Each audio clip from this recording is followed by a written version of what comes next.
Il est évident que le cadre légal des jeux d'argent crée en soi-même des tensions.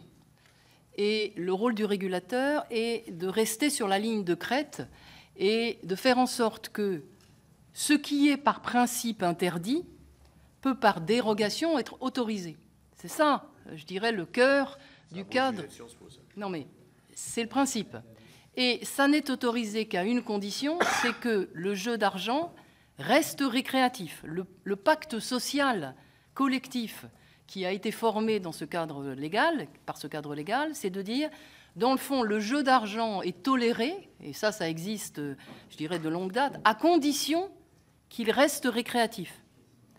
Aujourd'hui, on voit que cette notion de jeu récréatif, c'est une notion qui est quand même fragilisée par les pratiques, parce que cet écosystème industriel qui s'est mis en place, effectivement, a tendance à industrialiser le jeu d'argent et à le rendre de moins en moins récréatif. Est-ce que pour autant c'est impossible de garder cet équilibre? Moi, je ne le crois pas.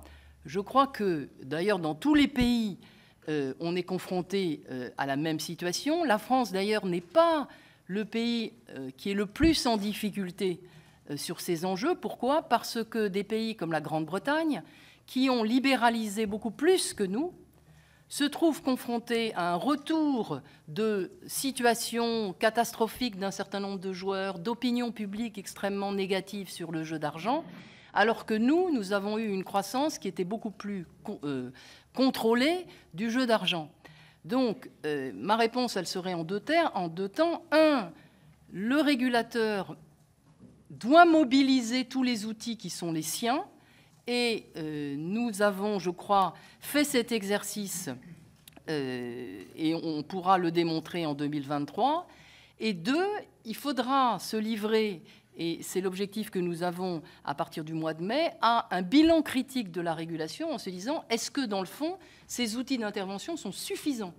Ou est-ce qu'il faut, par exemple, sur la publicité, donner les moyens aux régulateurs de plafonner les budgets marketing, ce qui n'est pas le cas, avoir la possibilité de restreindre les horaires de diffusion de la publicité, limiter la publicité des jeux d'argent à certains supports qui sont des supports professionnels, mais pas les supports grand public.